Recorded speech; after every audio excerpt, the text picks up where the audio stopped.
लिहाजा आज दो ऐसे झूठ मैं आपके सामने रखना चाहता हूं जिस पे आप लोग जगह जगह चौराहे चौराहे डिबेट करिए। और ये वामपंथ के नाम पे,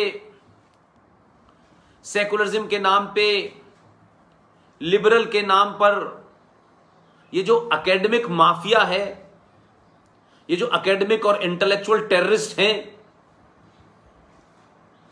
ये जो झूठ बोल बोल कर हमारी पीढ़ी को जिन्होंने गुमराह किया, लेकिन आज आपके गुमराह होने का कोई कारण नहीं है। मेरे युवा साथियों,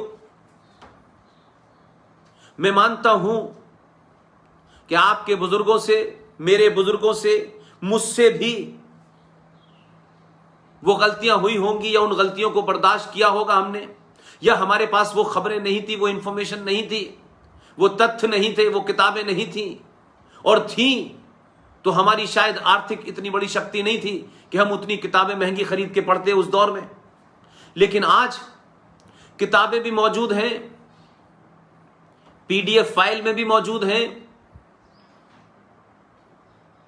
विकिपीडिया पे भी मौजूद हैं, गूगल पे भी मौजूद हैं, और आपके पास एक ऐसा हथियार है कि आप उसको सेकंडों में पकड़ सकते हैं, पढ़ सकते हैं। लिहाजा आज जो कुछ जघन्य अपराध पिछले 70 सालों में भारत के संविधान में हुए हैं, भारत के बहुसंख्यक समाज के साथ हुए हैं, भारत की सनातनी हिंदुओं के साथ हुए हैं, जो झूठ उनके साथ बोला गया है, उस झूठ को सच मानने के लिए आपको इतना प्रेरित कर दिया गया कि कभी आप उससे निकल ही ना पाए। लेकिन जब आपको सच्चाई पता चल गई है या चल रही है तो पूरी ताकत से उसका प्रतिकार करिए। आप इस गलतफहमी के शिकार मत होइए कि ये किसको बुरा लगेगा, किसको अच्छा लगेगा। आपके मूल में अगर राष्ट्र है तो राष्ट्र को अच्छा लगना चाहिए। किसी संगठन को बुरा लगेगा तो लगता रहे, और एक बार नहीं 100 बार लगे, मुझे कोई फर्क नहीं पड़ता है, और यही आपको नहीं पड़ना चाहिए, क्योंकि आप इस राष्ट्र के प्रति जिम्मेदार हैं। आप किसी संगठन के प्रति जिम्मेदार नहीं हैं, और कोई संगठन राष्ट्र से बड़ा नहीं हो सकता। क्योंकि आने वाली पीढ़ियां, क्योंकि हम अपने बुजुर्गों को जो जब बुरा भला कहते हैं कि हमें कैसे झूठ बताया गया कि सारे धर्म बराबर हैं, ये भाईचारा, ये हिंदू मुस्लिम सिख ईसाई, ये गंगा जमुना तहजीब, ये जो पाखंड फैलाया गया, उस पाखंड के कारण इस देश का बहुसंख्यक समाज अपने मूल्यों से, परंपराओं से, अपने आदर्शों, अपनी संस्कृति से, अपनी सभ्यता से एकदम उसे दूर कर दिया गया। और नगाड़ा बजा बजाकर हमसे कहा कि नहीं, आपको सेकुलर रहना है। आपकी कोई गर्दन काट दे तो आपको चुपचाप अपनी गर्दन कटवा लेनी चाहिए। हमने सत्ता की लालसा में और सत्ता पे बिठाने वाले वो तमाम महापुरुष जो इस देश में कहलाते हैं, उन सब लोगों ने एक पूरी दुनिया की सबसे पुरानी सभ्यता और संस्कृति के साथ जघन्य अपराध किया। 5-5, 6-6 पीढ़ियां निकल गईं, लेकिन आज तक हमें सच नहीं बताया गया। और अब सच पता चल रहा है तो ऐन कैन इस बात की कोशिश हो रही है कि उनको जिन्हें सच पता चल गया है, आज उनको नए तरीके से मूर्ख बनाओ, नए नई बातें करो। और ये बात कोई आपके दुश्मन या इस राष्ट्र के दुश्मन नहीं, बहुत सारे ऐसे लोग भी हैं आपके साथ में जिन्हें आप समझते हैं कि वही सब कुछ है, वही आपसे झूठ बोलना शुरू कर देंगे। उनके राजनीतिक एजेंडे हो सकते हैं, उनका सत्ता के साथ स्वार्थ हो सकता है, लेकिन यह सत्ता भी चाहती है कि बहुसंख्यक समाज जो है सच बोले, चिल्ला चिल्ला के बोले, ताकि वो भी दुनिया को बता सकें, ताकि वो भी जब कानून बनाएं, जब फैसले लें, तो बताएं कि इस देश के 100 करोड़ सनातनी हिंदुओं के साथ जो जघन्य अपराध इतिहास में किया गया है, संविधान में किया गया है, कानूनों में किया गया है, संसद में किया गया है, सड़क पे किया गया है, आज अगर लोगों को पता चल रहा है तो उसमें बदलाव करने के लिए सत्ता भी चाहती है कि उनके ऊपर जन आंदोलन से दबाव बने, और वो भी समाज में ये कह सकें कि हम इस दबाव के सामने झुकेंगे, क्योंकि ये दबाव राष्ट्र निर्माण के लिए है, सच बात कहने के लिए है। ये किसी पार्टी, किसी व्यक्ति विशेष, किसी विचारधारा के खिलाफ नहीं है। ये सत्ताएं भी चाहती हैं लेकिन सत्ता खुल के ये थोड़ी नहीं कहेगी आपसे कि आप इस पे आंदोलन कीजिए। क्या भारत की सत्ता ने हमें रोका था कि आर्टिकल 35A पे आप चिल्ला चिल्ला के मत बताइए? क्या जब हम तमाम 15-20 लोग बोलते हैं तो भारत राष्ट्र की सत्ता कभी हमसे कहती है कि आप ये गलत काम कर रहे हैं? हां, भारत राष्ट्र की सत्ता उन पे राष्ट्रद्रोह का मुकदमा जरूर लगाती है। जो भारत तेरे टुकड़े होंगे इंशाअल्लाह इंशाअल्लाह अल्लाह का नाम लेकर के कहते हैं, उन पे लगाती है। तो इससे साफ हो जाता है कि जो राष्ट्रवादी ताकतें इस देश में पूरी ताकत के साथ बोल रही हैं, तो सत्ता पे बैठने वाले सत्ताधीशों को भी पता है कि ये तमाम सारे लोग राष्ट्र के प्रति समर्पित हैं, किसी व्यक्ति विशेष के, किसी संगठन के विशेष के, किसी निजी कारणों से किसी के खिलाफ और किसी के समर्थन में नहीं है। लिहाजा आप लोगों को एक मुद्दा उठाना चाहिए जिसकी शुरुआत कर दी है। कोर्ट कचहरी में मामला चल रहा है, लेकिन कोर्ट कचहरी में मामले की महत्वता सिर्फ इतनी होती है कि कोर्ट में जब डेट आती है तो सरकार के द्वारा उस पर प्रतिक्रिया दी जाती है और देश का मीडिया उसको जब लिखता है तो हम तमाम सब लोगों में यह चेतना पैदा होती है कि क्या कोई ऐसा मुद्दा भी जो है वो सुप्रीम कोर्ट में उसकी सुनवाई चल रही है। तो वो बार बार जो डेट आती है वो आपको जगाती है, वो एक बार फिर आपको सोचने पे मजबूर करती है कि इस मुद्दे पे सुनवाई चल रही है। अगर आप सोना चाहते हैं तो वो कोर्ट की डेट बार बार आपको सोने नहीं देती। इसका सिर्फ मैं इतना ही महत्व मानता हूं कोर्ट की लड़ाई को, लेकिन कोर्ट से लड़ाई से ज्यादा महत्वपूर्ण समाज के अंदर जो लड़ाई लड़ी जाती है वो बड़ी होती है। और हमको भी इस बात के लिए प्रेरित करती है कि आज कोर्ट में अगर इस पे सुनवाई हो रही है तो ये मामला क्या है, इस मामले के माध्यम से हम लोगों को तक अपनी बात कहने में कामयाब होते हैं, आप तक उस बात को समझाने में कामयाब होते हैं। क्या ये विषय है इसको भी आपको समझाने में कामयाब होते हैं। तो मैं समझता हूं कि कोर्ट की लड़ाई तो लीगल लड़ाई है, टेक्निकल लड़ाई है, वो लड़ी जाएगी, लेकिन आपको ऐसा ही जन आंदोलन खड़ा करना है। और ये दो मुद्दे हैं कि भारत का जो संविधान है, जिसे उर्दू में आईन कहते हैं और अंग्रेजी में कॉन्स्टिट्यूशन कहते हैं, भारत के संविधान में माइनॉरिटी की कोई डेफिनेशन बताई ही नहीं गई है, कोई डिफाइन ही नहीं किया है। कौन माइनॉरिटी है कौन माइनॉरिटी नहीं है इसका जिक्र नहीं है। लेकिन कमाल की बात देखिए कि आज तक कोई ना ये कानून बना कि देश में कौन अल्पसंख्यक है, ये कोई कानून ही नहीं बना, ना इसकी कोई परिभाषा तय की गई। लेकिन इस देश में खुलेआम हमारे टैक्स से जो सरकारें चलती हैं, हमारे टैक्स से जो संस्थान चलते हैं, उस लूट का क्या मजाक बनाया है। और कोई इसलिए नहीं बोलता है क्योंकि हमारे देश में बड़े अपोलोजिस्टिक लोग हैं, स्वार्थ उनका इतना बड़ा है, सत्ता की चाटुकारिता उनकी इतनी बड़ी है कि वो सच बात अपने बच्चों को नहीं बताते, जिन बच्चों से सुबह शाम कहते हैं सच बोलना चाहिए, सच बोलना चाहिए। इसलिए जो पाखंड है ना हमारे देश में कि बच्चों से कहेंगे सच बोलना चाहिए और अब्बा कभी सच नहीं बोलेंगे, पिताजी सच नहीं बोलेंगे कि सच बोलने से कहीं हमारा बच्चा जो है सवाल ना पूछना शुरू कर दे, लिहाजा उसे सच भी जो है सीमित तौर पे बताते हैं। कभी चर्चा नहीं होती ऐसी बातों की, और राजनीतिक दलों का उसमें स्वार्थ है तो वो उसको कभी बाहर नहीं लाते, सार्वजनिक नहीं करते। लेकिन मेरी और आपकी जिम्मेदारी है कि ऐसे विषयों को सबके सामने पूरी ताकत से आप उठाएं, रखें, जिससे कि सत्ता तक ये बात पहुंचे कि जिस बात को हम छुपाना चाहते थे, जो छुपाई गई है, लेकिन अब जनमानस को पता चल गया है। और जनमानस की ताकत आप देखते हैं कि क्या होती है। यह जनमानस का दबाव था कि 370 हटी, 35A हटी, कई कानून बदले गए। तो जनमानस को सिर्फ वोट देने के बाद शांत नहीं रहना चाहिए कि हमने वोट दे दिया है, अब हमारा काम समाप्त हो गया है। उसे अपने सेमिनार से, डिबेट से, चर्चाओं से, जगह जगह भाषण से, स्पीच से, छोटे छोटे डिस्कशन से उन मामलात को समाज के अंदर जिंदा करना चाहिए।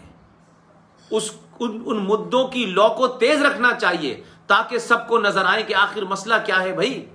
ये लोग जो पिछले 10 साल से एक मुद्दे को उठा रहे हैं, गलत है सही है, इस पे बहस होनी चाहिए, और अगर गलत है तो उसे हटाया जाना चाहिए। इसलिए मेरी और आपकी जिम्मेदारी यह है कि यह चर्चा सिर्फ पुष्पेंद्र तक सीमित नहीं रहनी चाहिए।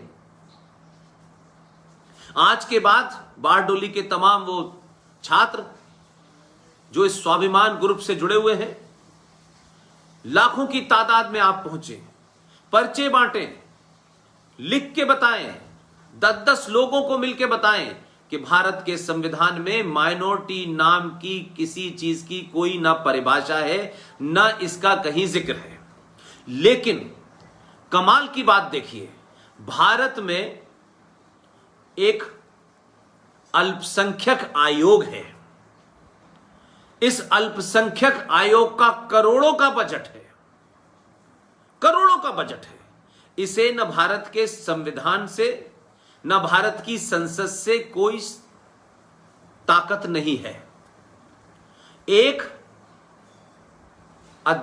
कानून, एक आदेश के जरिए इस देश में माइनॉरिटी कमीशन भी चल रहा है, जो 1993 के एक नोटिफिकेशन के माध्यम से स्थापित कर दिया गया, और 2006 में माइनॉरिटी मिनिस्ट्री भी बन गई है साहब। ये दोनों कानूनन तौर पे इल्लीगल हैं, गैर संवैधानिक हैं, और ये बहुराष्ट्रवादी ऐसा समाज जहां कई सारी जातियां रहती हों, कई सारे मजहब और एक ही धर्म के लोग रहते हों, ये उस मूल भावना के खिलाफ है। ये भारत के संविधान की जो मूल भावना है उसके खिलाफ है। और अगर थोड़ी देर के मान भी लिया जाए कि 1976 में जिस मक्कारी को, जिस फरेब को कुछ सत्ताधारियों ने रात के अंधेरे में भारत के तमाम विपक्षी दलों को जेल में डालने के बाद रात में संसद के अंदर एक बिना किसी चर्चा के, बिना किसी बातचीत के आपने भारत के प्रियम्बल यानी जो भारत के संविधान का जो मूल है, जिसमें कोई बदलाव नहीं हो सकता है, उसमें आपने बदलाव करके रिपब्लिक भारत के अंदर सेकुलर भारत और सोशलिस्ट भारत को शब्द को जोड़ दिया। उस पर चर्चा एक अलग से हो सकती है, मैं कई बार अपनी भाषण में कह चुका हूं, लेकिन उसका रेफरेंस मैं आज आपके सामने इसलिए रखना चाहता हूं कि सेकुलर भारत 1976 में बना भारत के संविधान के अंदर 42वें संशोधन के तहत आपने यह कर दिया। अगर 1976 में भारत सेकुलर हो भी गया था, जिस सेकुलरिज्म को मैं मानता हूं कि यह सेकुलरिज्म बाद सिर्फ इस्लामिक आतंकवाद को बढ़ावा देता है, जिहाद को बढ़ावा देता है, मुसलमानों को इस देश को तोड़ने और लूटने और खसोटने की पूरी तौर से इजाजत देता है, इसके अलावा इस सेकुलरिज्म का कोई मतलब नहीं है। और बहुसंख्यक समाज यानी हिंदू सनातनी को कहता है कि आपको कुछ भी नहीं करना है, आपको सुबह से शाम तक सिर्फ सेकुलरिज्म का सर्टिफिकेट देना है कि आप पूजा ना करें, घंटा ना बजाएं, आप कोई मंदिर में जोर से भजन ना करें, नहीं तो पड़ोसी मुसलमान आपकी गर्दन काट देगा। इस सेकुलरिज्म का मतलब है कि दंगाई जिहादी मुसलमान को वो सब करने का अधिकार है जो भारत का संविधान जिसकी परमिशन नहीं देता, भारत की आईपीसी जिसके परमिशन नहीं देती, भारत का कोई कानून उसे परमिशन नहीं देता, लेकिन वो धड़ल्ले से करता है, वो उसके बावजूद भी सेकुलर रहता है। और आप सेकुलर भारत के अंदर शांति से अपनी पूजा पद्धति करते हैं, शांति से अपनी पूजा स्थलों को बचाते हैं, लेकिन उसके बारे में आप पे रिस्ट्रिक्शन लगता है। वो सड़क पे नमाज पढ़ेंगे, पूरी दुनिया को रोक देंगे, तो वो उनका हक है क्योंकि वो मुसलमान हैं। वो आपका संतों का कत्ल करेंगे, वो निज़ा हत्याएं करेंगे, वो दंगों में अंकित शर्मा को 40 चाकुओं से मार देंगे, वो सुनियोजित ऑर्गेनाइज तरीके से दिल्ली के अंदर एक मोहल्ले के अंदर एक हिंदू का स्कूल है, एक मुसलमान का स्कूल है, तो मुसलमान स्कूल को 3 दिन पहले कह के बंद कर देंगे। HDFC बैंक का वहां मैनेजर मुसलमान है तो वो बैंक भी उस दिन बंद रहेगा। इतने षड्यंत्र के साथ वो दंगा करेंगे और हिंदुओं को पता नहीं चलेगा। तो ये सेकुलरिज्म है और हम उसका प्रतिकार करेंगे, उस पर चिल्लाएंगे, और हम अगर मर भी जाएंगे तो मरने वालों पर रोएंगे, तो हमें रोना नहीं चाहिए क्योंकि हम हिंदू हैं, हम बहुसंख्यक हैं। तो थोड़ी देर के लिए मान भी लेते हैं कि तथाकथित फ्रॉड सेकुलरिज्म भारत के संविधान में आया था। तो जब भारत सेकुलर 1976 में हो गया था, तो फिर 1993 में सेकुलर संविधान और सेकुलर भारत के अंदर माइनॉरिटी मिनिस्ट्री क्यों बनी जब सब बराबर हैं? फिर यह माइनॉरिटी कमीशन क्यों बना जब सब बराबर हैं? जब भारत का संविधान किसी को इस बात पे कोई फर्क नहीं करता कि आपका मजहब क्या है, आपका पूजा पद्धति क्या है, इससे कोई फर्क नहीं पड़ता। तो आरटीआई के द्वारा पता चला कि सरकार के पास 1993 और 1993 से लेकर आज तक कोई ऐसा डॉक्यूमेंट नहीं है जिसमें यह परिभाषित किया गया हो कि यह माइनॉरिटी है। वो गिनती से पता नहीं चल पा रहा है, वो मजहब से पता नहीं चल पा रहा है। और उसी के तहत उन्होंने यह भी कहा कि यह जो आदेश जारी हुआ था यह किस बुनियाद पे हुआ था यह भी पता नहीं है। हमारे एक साथी हैं अश्वनी उपाध्याय साहब, बहुत जुझारू हैं, उन्होंने सुप्रीम कोर्ट में यह केस डाला है और सुप्रीम कोर्ट में इसकी सुनवाई चल रही है। मजे की बात क्या है? मजे की बात यह है कि इस 1993 में जो माइनॉरिटी कमीशन बना, उस माइनॉरिटी कमीशन में 50 मजहब के मानने वाले ऐसे हैं 5 लोग, उसमें से एक मजहब की गिनती 30 करोड़ के आसपास है, तब भी वो माइनॉरिटी है। उसमें 2.5% सिख भी माइनॉरिटी में है और 50,000 पारसी भी माइनॉरिटी में है। लेकिन राजनीतिक परिभाषा क्या है? हम 70 सालों में इस माइनॉरिटी की आड़ में 1947 में जो लोग 3-3.5 करोड़ थे वो अब 33 करोड़ और 30 करोड़ के आसपास आ गए हैं। वो भारत के संविधान को नहीं मानेंगे कि संविधान से ऊपर उनकी किताब होती है। और जो 50% पारसी है, 50-55 हजार है, सॉरी, वो कभी माइनॉरिटी कमीशन का चेयरमैन नहीं बनता। जब तो माइनॉरिटी कमीशन का चेयरमैन मुसलमान ही बनता है, क्योंकि बेचारे वही सबसे कमजोर हैं इस माइनॉरिटी के अंदर भी। हजारों करोड़ों का वहां पे वजीफा मिलता है, हजारों करोड़ों स्कॉलरशिप मिल रही हैं, माइनॉरिटी के नाम पे सरकार का खजाना खुला हुआ है, और उसके साथ साथ हजारों लाखों मदरसे भी चल रहे हैं। मदरसों में क्या पढ़ाया जाता है ये पूरी दुनिया जानती है। पूरे पाकिस्तान में मदरसे से निकला हुआ ही जो है जैश ए मोहम्मद का चीफ बनता है, लश्कर तैयबा का चीफ बनता है। हमारे मदरसों में पढ़ने के बाद मूसा बनते हैं, दुजाना बनते हैं।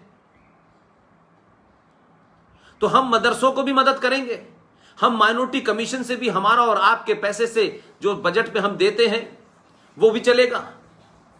तो इस आदेश के चलते जो सबसे बड़ा मजाक है उस पर जरूर चर्चा आप लोग कीजिएगा।